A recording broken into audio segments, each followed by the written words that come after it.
Así lo dice la moda. Así lo dice la moda. Afortunadamente agradezco la visita en el estudio de María de los Ángeles Moreno, quien fuera subsecretaria de Programación y Presupuesto, secretaria de Pesca, además, y después dejó la administración pública para incursionar, después de defender una ley de pesca también con un carácter nacionalista. Efectivamente. No tengo nada aquí, es nada más para escuchar. No, efectivamente. Es importante que la audiencia conozca brevemente muy bien su trayectoria, informado. diputada, porque después dejó la administración pública para incursionar en los puestos de elección popular, donde derrotó al ingeniero Eberto Castillo en la disputa por el escaño de la República en esta capital. En el Senado, sí, efectivamente. Y luego fui compañera, porque se acuerda que hay primera minoría, entonces entró José Ángel Conchello y entró Eberto Castillo, pero porque entraron uno como representación proporcional y el otro por primera minoría. Yo fui la que gané, junto con Fernando Solana, la primera mayoría, es la mayoría absoluta. Esa la ganamos Fernando y yo.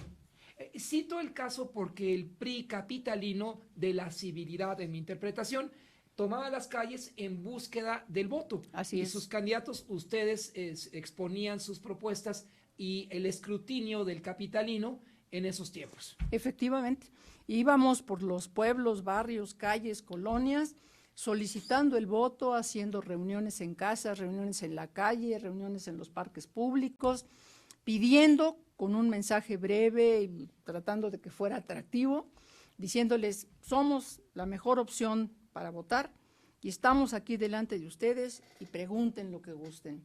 Y hacíamos reuniones a veces por separado para abarcar más, en otras ocasiones conjuntamente. La sesión de cierre, por ejemplo, la hicimos juntos, pero todo el tiempo era información del DF y dejar a la ciudadanía llegar, plantear, decir y preguntar. Así fue como en el año de 91. 94. En 91 fui a la Cámara de Diputados. A la Cámara de Diputados, donde después relevó a Fernando Ortiz Arana. Exactamente.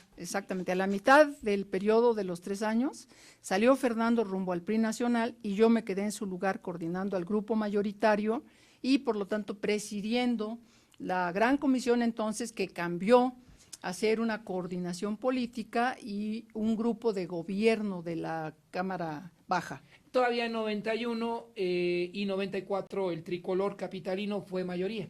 Sí, perdimos la mayoría en 97, con la mayoría del conjunto de las oposiciones. Era Arturo Núñez el coordinador de la bancada del PRI. Fue la primera vez que tuvimos que enfrentar a una oposición que conjuntamente nos ganaba la mayoría. Y bueno, pues la negociación cambió, los polos de interés y de atracción también se transformaron. Contestó un informe Porfirio Muñoz Ledo, ¿se acuerdan? Dijo, los muertos que vos matáis gozan de cabal salud, así como es Porfirio, de culto y de expositivo. Y sí, bueno, el 97 perdimos la jefatura de gobierno, que era la primera vez que se competía, y perdimos por primera vez en la historia la Cámara de Diputados, la mayoría en la Cámara de Diputados. Y por segunda ocasión, con el intervalo de Genovevo Figueroa, sucedió usted a Ortiz Arana en la Cámara Alta. Efectivamente. Fue Fernando, se fue a competir en Querétaro, lamentablemente perdió. Luego entró Genovevo por un lapso breve y entré yo para terminar los últimos 2 años y medio del Senado de la República, donde presidí la mesa de directiva y también la Junta de Coordinación Política. Antes, en 95, ascendió al liderazgo nacional tricolor. Efectivamente, 94 y 95 estuve en el liderazgo nacional del PRI, una experiencia por demás interesante, un gran honor en una etapa muy difícil, porque la gente se acordaba del asesinato de Colosio, nos quería culpar, había que defender y decir, no, momento, no fue el PRI y Mario Ruiz Massieu no tenía razón. Y luego lo demostró el tiempo y lo que le pasó a Mario con la detención ahí en la frontera y los dólares, en fin, y la bola más bien el marcador que le pusieron en su celda. Y bueno, eso vino a echar por tierra todo lo que le había dicho de que era culpa del PRI, de que era culpa de la dirigencia, pero enfiló sus baterías contra Ignacio Pichardo Pagaza, que era el presidente, y su servidora, que era secretaria general, y que continuamos, luego salió Ignacio, y yo asumí el 3 de diciembre del 94. Esa es una introducción diputada María de los Ángeles Moreno, que obliga al reportero a preguntarle a qué factor se atribuye que en estos tiempos en la bancada tricolor ante la sexta Asamblea Legislativa no se aplique el orden de precedencia, como ocurrió con Augusto Gómez Villanueva en la Cámara de los Diputados para encabezar a ese grupo parlamentario.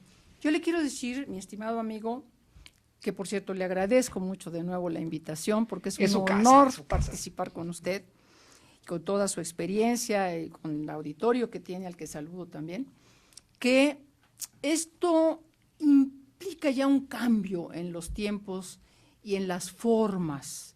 Antes, bueno, todos teníamos muy claro que la forma es fondo y que la precedencia por seniority, por experiencia, trayectoria, pues le daba el lugar a quien tuviera ese señorío. Evidentemente, perdón que lo diga yo, pero esa persona era yo, y así estaba previsto y así estaba acordado. Sin embargo, al final, un cambio de opinión de un líder, cuyo nombre me voy a reservar por obvias razones, hizo que un voto fallara. Voluminoso. Sí, voluminoso. Un voto que estaba comprometido y que hacía la diferencia para que yo tuviera la mayoría. Así estaba pactado, así estaba previsto, se dijo incluso que eso era lo correcto para que la bancada del PRI tuviera pues un nivel deseable de discurso, de propuesta, de agenda legislativa. Sin embargo, ese cambio de última hora de un solo voto del grupo, pues indicó la diferencia y ganó Tonatiuh González, que bueno, ya vimos los resultados, luego se le dio un arabesco lateral, digamos, llegué yo, y la verdad, Federico, debo decir aquí algo, la situación en la Asamblea estaba tan enrarecida, y el grupo que estaba respondiéndole al entonces presidente del PRI en el Distrito Federal, generaron tal cantidad de problemas y de ausentismo y de falta de colaboración que yo decidí que mejor me retiraba y dejaba que entrara otro, que fue Fernando Espino, que, bueno, pues tenía un sindicato detrás, lo tiene, y yo decidí dedicarme a mis temas, a lo que más me importaba, a tratar de coadyuvar con consejos, con intervenciones, pues una mejor orientación desde mi punto de vista para los grandes temas que le interesan a la ciudadanía del Distrito Federal. A partir de ello y sus propuestas, ¿cómo podría evaluar el nivel de productividad legislativa del grupo parlamentario tricolor 9 y frente a las demás fracciones ante la sexta Asamblea Legislativa? Yo creo que en promedio andamos más o menos iguales, bajo. La productividad de la Asamblea es baja. ¿Y por qué digo que es baja? Porque se rezagan los dictámenes en cada periodo legislativo, se dejan al final del periodo y luego se hacen cosas que desde mi punto de vista y lo que señala la ley orgánica y el reglamento de la propia Asamblea, violan la normatividad vigente. Es decir, que se acumulen todos los temas para dictaminarlos a última hora, fuera de lugar, desvelarse, manejarlos en la madrugada, improvisar, llevan a una mala legislación. Puede ser que salgan muchos dictámenes en esos últimos 48 horas, sí, pero no necesariamente buenos dictámenes, no necesariamente los que ya hayan pasado por comisiones, muchos no pasaron, o no tuvieron la mayoría en el dictamen para pasar al pleno. Y hay acuerdos, pues yo diría que inadecuados, a ver, te doy, me das, súbele, quítale, ponle, devuélvele a redactar, cosa que a mí me parece absolutamente inadecuada y que está generando inconformidades y protestas de muchos grupos ciudadanos. No, es que no hay posibilidad de sacar una buena ley si se improvisa en las últimas horas de un periodo a las 3 o 4 de la mañana. Y eso no es necesario. Uno debe combinar en cualquier agenda legislativa adecuada las iniciativas, los puntos de acuerdo, las cosas que son de trámite, con los dictámenes que vayan saliendo de las comisiones y tratarlos oportunamente en cada sesión. Cuando usted permite que todo un periodo transcurra y solo se vean iniciativas, puntos de acuerdo, protestas, efemérides, y no mete dictámenes, quiere decir que los está acumulando para el final. Y uno tiene por lo menos el derecho de pensar, ¿y por qué hasta el final? Si ya se ha dicho que no es correcto. Bueno, porque a lo mejor al final logran que muchos, incluida la que habla, se salgan de la sesión en protesta. Yo protesté en la penúltima sesión, diciendo que estábamos votando a ciegas, sin que hubiera dictámenes y sin que en el orden del día se establecieran los puntos a revisar, a analizar y a votar. Y me retiré bajo protesta, porque yo no estaba dispuesta a avalar eso que se estaba haciendo, de acuerdo con mi punto de vista muy personal, mal, violando la ley orgánica y el reglamento de la propia Asamblea, y con el riesgo de sacar malas leyes o tanto cuanto distorsionadas que están provocando, como digo, la protesta, en el caso de animales, de clínicas veterinarias, de escuelas de veterinaria, de gente que se dedica a las cuestiones de alimentación y otras cosas de esta naturaleza, y que pueden provocar que en lugar de generar una mejor cultura cívica para el cuidado y el bienestar de los animales, se revierta. Los echen a la calle porque ahora les va a costar más cara la alimentación y también más cara el chip y también más caro todo lo que están poniendo ahí. Eso ameritaba una consulta ciudadana que, bueno, ya en otros momentos se había dado y se había dicho, a ver, esto tiene que tener tiempos, esto no se puede hacer de golpe, esto tiene que verse a la luz de lo que es factible y lo que es deseable. Entonces, bueno, o sea, como esto salieron varias disposiciones que seguramente tendrán objeciones desde la ciudadanía, y se supone que a quien servimos es a la ciudadanía, no a nosotros mismos. ¿Sería el caso de la ley de movilidad? No, esa fue afortunadamente mucho más discutida, mucho más pactada, se incorporaron posiciones del PRI, del PRD, del PAN, del gobierno, y afortunadamente se le dio el tiempo. Ciertamente todavía el día anterior se estaba platicando sobre algunos elementos de esa ley de movilidad, pero hubo, digamos que un consenso, que hubo un acuerdo razonable que permitió, esa era una de las pocas que sí habían pasado, por comisiones y por el acuerdo con la Comisión de Gobierno y por el acuerdo del conjunto de los grupos parlamentarios. Afortunadamente, porque es una ley muy importante. Del desempeño legislativo, de su quehacer legislativo de los 9 tricolores, diputada María de los Ángeles Moreno, pues el elector estará tomando nota para el 2015. Dirá, se cumplió o no, me sirvió o no mi representante popular a mis expectativas. Claro, y yo diría que con toda razón pueden hacer una evaluación del trabajo y estamos obligados a rendir un informe anual. Estamos obligados a rendir cuentas de los recursos que se nos entregan, estamos obligados al ir a tribuna o al participar en comisiones y dar nuestro punto de vista, a rendirle cuentas a la ciudadanía. A ver, estoy opinando esto porque tú en una reunión, en 20 foros, en 500 sesiones, me dijiste que esto es lo que querías. Entonces te estoy rindiendo cuentas a ti, ciudadano. Si yo estoy haciendo lo contrario de lo que platicamos y lo que acordamos y lo llevo a una transacción dentro de la Asamblea, pero fuera de lo que se pactó con la ciudadanía, está mal, y júzgame, sí, júzgame. Y si yo no te rendí cuentas y si yo no respeté lo que había pactado contigo, no votes por mí. Claro que sí. ¿A qué factores atribuye que el tricolor, con la excepción de la jefatura delegacional de Milpa Alta en 2003, no ocupe otra posición en las jefaturas delegacionales y vaya hasta en el mismo cuerpo legislativo? Yo creo que, entre otras cosas, no voy a hacer un análisis exhaustivo, pero hay problemas desde que perdimos en el 97 precisamente. La gente se empezó a decepcionar, el PRD a meter muchos recursos a los programas sociales, que fueron uno tras otro, desde el gobierno central y el delegacional, llamándoles de distinta manera, incluso algunas brigadas como la del Sol, pues descaradamente eran funcionarios públicos haciendo propaganda para el PRD. En muchas ocasiones era la misma propaganda del partido con la del gobierno, adjudicándole al partido exactamente los programas de gobierno.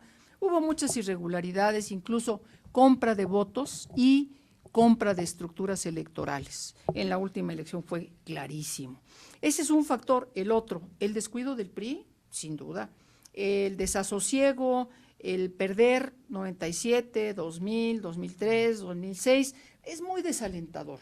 Y eso quiere decir que necesitamos una conversión total de la estrategia, de la estructura, tanto central como delegacional y distrital. Necesitamos otra forma de expresar nuestra propuesta y nuestro discurso, de presentar a nuestros candidatos, no solamente con una foto, con una sonrisa enorme colgada en un poste, no.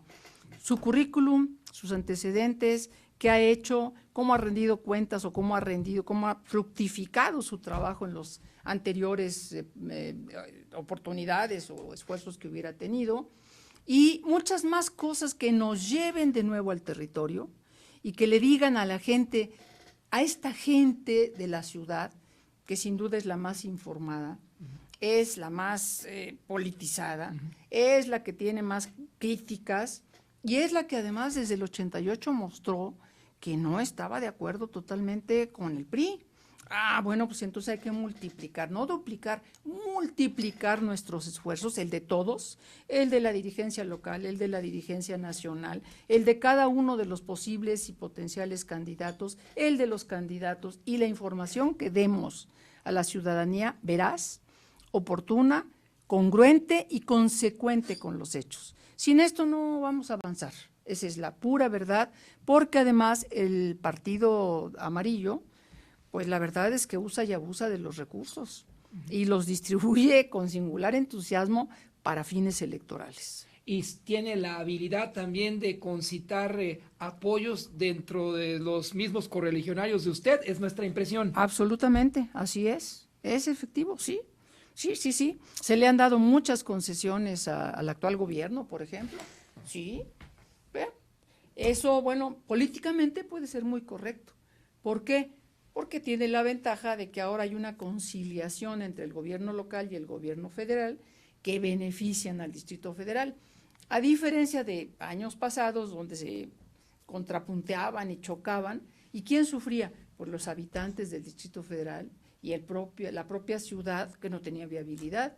Hoy se arreglan en materia de transporte, de basura, de aire limpio, de las diferentes cuestiones trascendentales para la zona metropolitana del Valle de México, sobre la cual ojalá pronto haya también una legislación que permita gobernar no solo para el Distrito Federal, sino para también de acuerdos y comisiones y demás, y de manera obligatoria en muchos casos, la zona metropolitana. Permítanos brevemente asistir a un corte, son las 7:29, nos acompaña en el estudio la diputada María de Los Ángeles Moreno, a quien hoy pues ya le dimos un nombre, la mujer leyenda de la política capitalina. 7:29, regresamos en 2 minutos con usted, y después el castigo que los citadinos podrían asestar al gobernante PRD derivado de la falta de operación de la línea 12 del metro,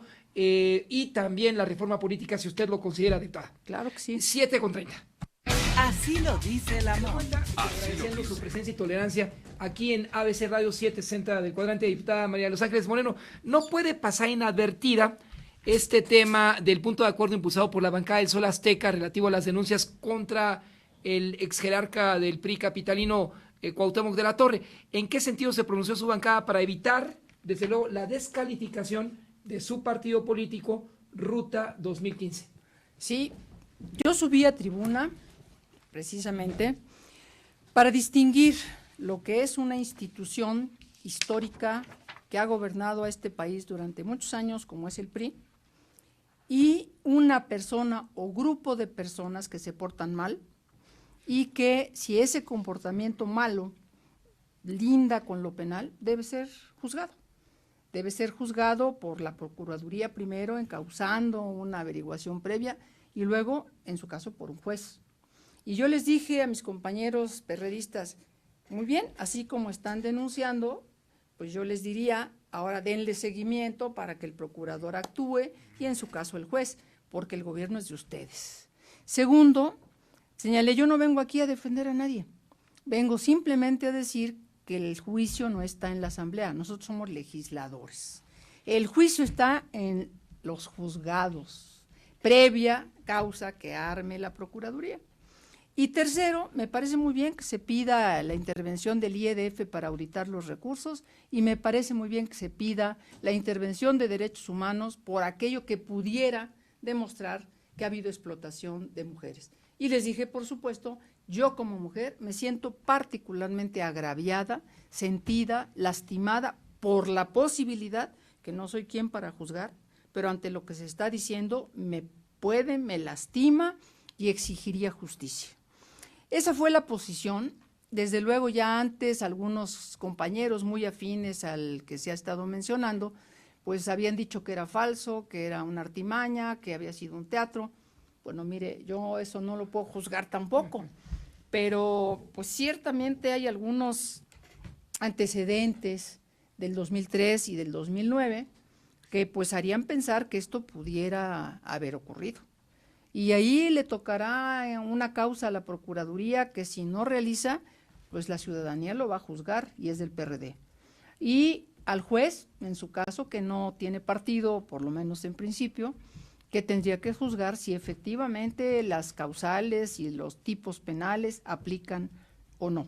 Y a mi partido, pues le toca desde la Comisión de Justicia Partidaria, con los elementos a su disposición, decidir qué va a hacer con esta acusación y con el personaje o personajes que estén involucrados en este asunto, que desde la óptica de lo que ha sido dicho en los medios de comunicación y por muchas voces ciudadanas y por muchas personas, pues es muy grave.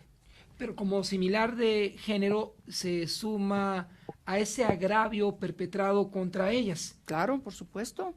El PRI en mi partido siempre ha defendido las causas de las mujeres. El PRI abrió el camino al voto femenino, el PRI abrió la posibilidad de las cuotas de género y hoy es una realidad que la paridad en la Constitución y en el Código Federal de Instituciones y Procedimientos Electorales. El PRI se ha sumado o ha iniciado cosas para que se respeten los derechos de las mujeres, para la no violencia contra las mujeres, ha participado en Naciones Unidas desde hace muchísimos años, por ejemplo, con doña María Lavalle Urbina, ni más ni menos, defendiendo los derechos de las mujeres. Tiene una organización muy importante que defiende y protege y encausa los derechos de las mujeres. Faltaba más que en este momento el PRI se echara para atrás, imposible. Tiene que llegar hasta las últimas consecuencias y tiene que darle una explicación a la ciudadanía de lo ocurrido, de las partes jurídicas, de las partes prácticas, de las partes humanas, personales, porque, en fin, creo que ha sido una de las cosas más graves que le han acontecido al PRI del Distrito Federal, y esto tiene que aclararse satisfactoriamente.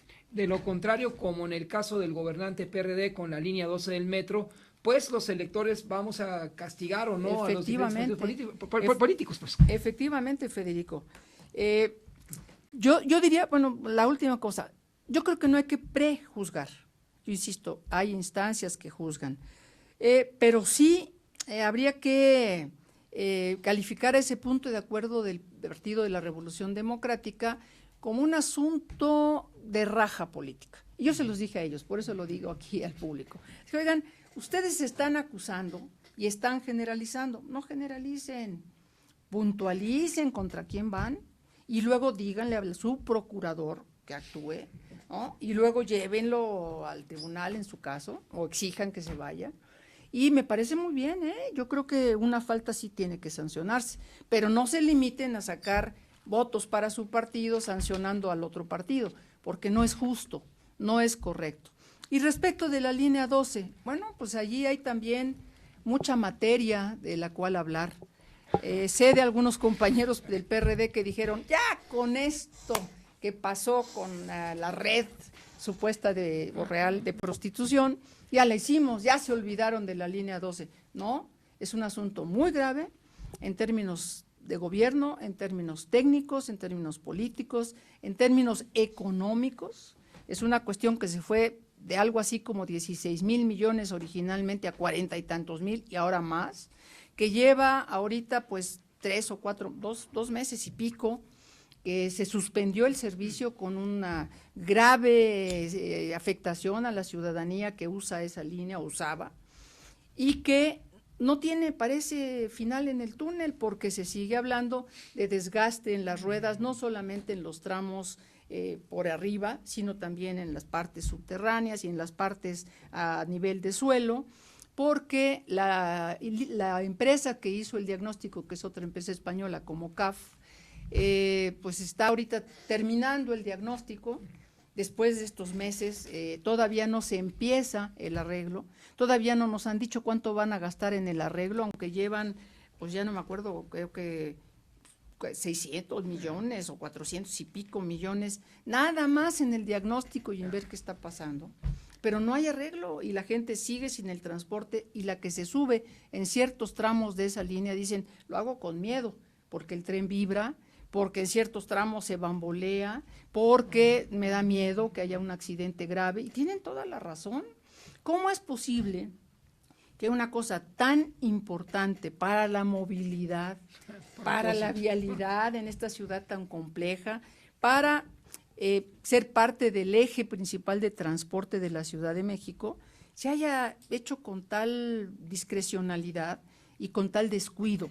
En el ánimo de inaugurar en octubre del 2012, pues pareciera que el señor Ebrard no puso mucho cuidado ni en cómo concursar, ni en cómo asignar. Muchas cosas se asignaron directamente a CAF, por ejemplo, después de hablar con los chinos y ver que no correspondían las medidas ni las tecnologías a lo que había en México, y cambiar la ingeniería civil y luego cambiar los carros. En fin, yo creo que fue una cadena de errores, digamos errores o descuidos, que independientemente que se formó una comisión especial para eso, y estaba también el director del metro, y estaba una supervisión del gobierno, pues es increíble que además un consorcio de empresas muy acreditadas, muy prestigiadas, dijeran después, bueno, sí nos dimos cuenta que el proyecto estaba mal, se los advertimos, pero lo construyeron.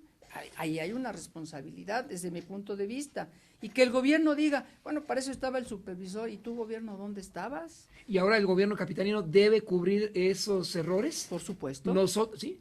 No los ciudadanos, el gobierno. Claro, ¿de dónde lo va a sacar? Pues yo no sé de dónde lo va a sacar, a lo mejor del fondo de capitalidad que le asignaron de manera muy... Pero está etiquetado, ¿no? Pues no, yo creo que quedó bastante laxo para que el jefe de gobierno pusiera allí lo que fueran sus prioridades. Pero quien debe restituir a la federación otra cantidad, 600 millones de pesos además. Casi 500. Casi 500. Pero ya dijeron que bueno, que no, que porque había ciertas causales. Yo creo que deben resarcirlo, y ya lo determinó la Auditoría Superior de la Federación. Esos 500, más lo que han gastado en el diagnóstico, más lo que se tarden en reparar, más lo que pierdan los usuarios, más el desgaste de las ruedas de fierro y de los rieles, más lo que provoque el bamboleo famoso, más muchas cosas que tengan que corregirse en la obra civil, en la obra de las vías y en los carros, pues tiene que resarcirlo el gobierno de la ciudad. Y eso va a ser muy costoso, ya está siendo, por supuesto, de lo que sabemos, de lo que ha sacado la comisión especial que se hizo para investigar. Que no da nombres, por cierto. No, mejor no. Pero hay una en el Senado, hay otra en la Cámara y otra en la Asamblea. Bueno, el asunto es muy grave, muy delicado, y creo que hay que exigir responsabilidad política, económica y social al gobierno de la ciudad. Ellos aceptaron. ¿Por qué no lo dijeron de inmediato? Esto no funciona, esto no sirve, y por lo tanto no recibimos. ¿Por qué recibieron? Y hasta 1 año y medio después salen con la embajada de que ya desde el principio sabíamos que estaba mal. ¿Ah, sí? ¿Y a quién se lo explicaron? Vamos a un corte, si nos permite 2 minutos rápidamente, si aún dispone de tiempo, diputada María de los Ángeles Moreno. Son las 7:49 aquí en ABC 760. Transmitimos también en las redes, colega José Luis. Creo que sí, a través de www.federicolamon.tv, a través del Twitter en @Federico760 y a través del Facebook en sitio oficial Así lo dice Lamón, con nuestros teléfonos 5518 777. Tenemos a la señora Teresa Rodríguez, de 86 años, que nos dice: María de los Ángeles, ¿qué opina de la participación de las mujeres y que ahora llaman equidad de género o cuota de género?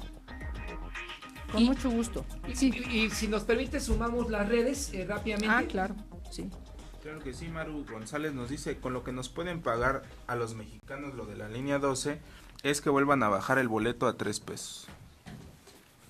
Entre otras, diputada, por favor, nos acompaña la diputada María de Los Ángeles Moreno ante este espacio de ABC Radio, en los actores de la noticia, en la mira. Diputada. Sí, cómo no.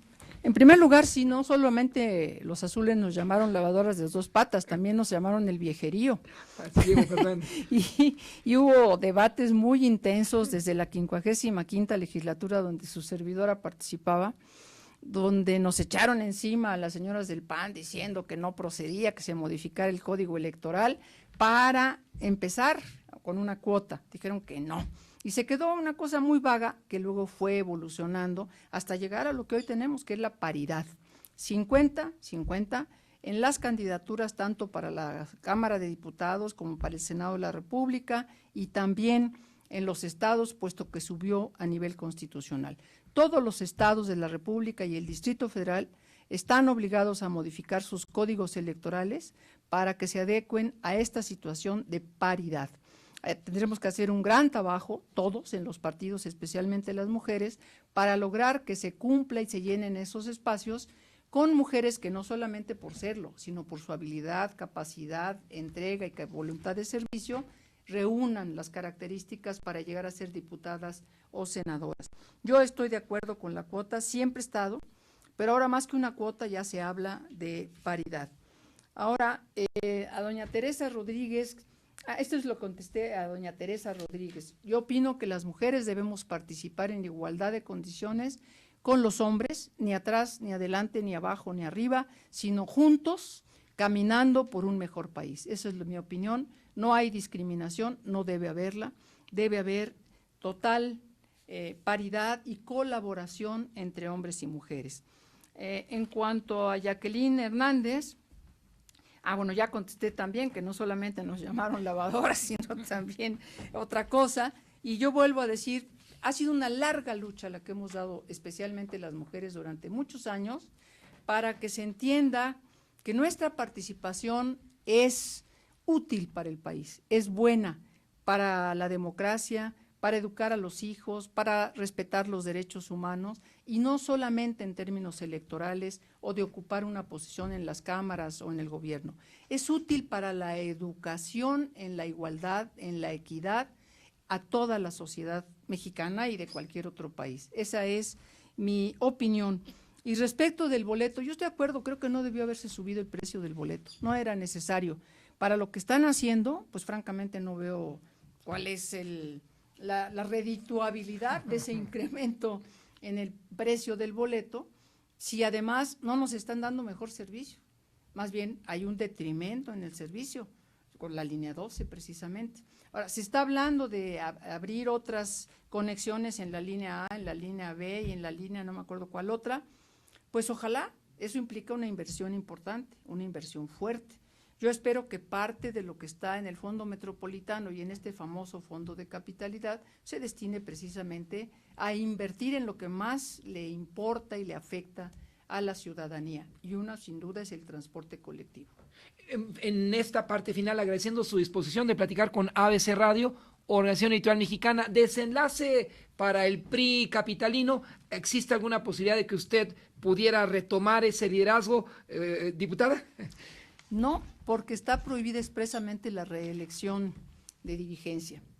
Sería un camino muy largo que, bueno, ya se recorrió anteriormente para prohibirlo. Antes se permitía la reelección, ahora ya no. Mariano Palacio Alcocer, perdone que la interrumpa, Sí. fue 2 veces presidente del Comité Nacional del PRI. Y fue materia de una querella ante el Tribunal Electoral que se defendió desde la perspectiva de que él lo había sido cuando no existía todavía la elección en los términos que se planteaban de hombre-mujer o mujer-hombre, que había sido otros los términos y otras las condiciones, y que entonces él estaba compitiendo en una situación totalmente diversa.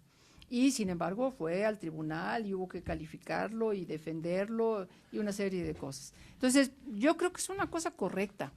Aquí lo dejamos para otro programa. Yo creo que la reelección no es lo mejor para este país en ningún caso. Ni diputados ni senadores con motivo No. de la reforma político-electoral. No, ni presidentes municipales tampoco.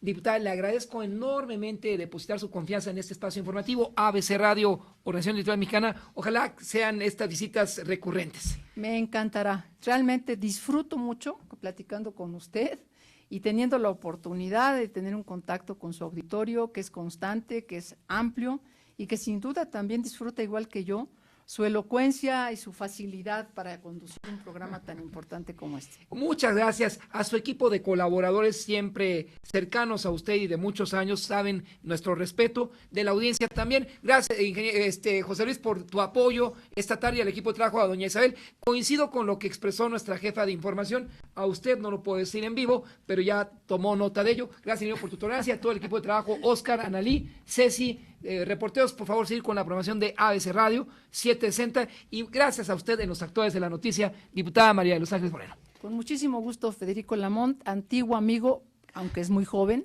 ya tenemos muchos años y de lo cual me congratulo. Es recíproco, usted lo sabe, diputada. 7:50. Así lo dice Lamont. Así lo dice Lamont.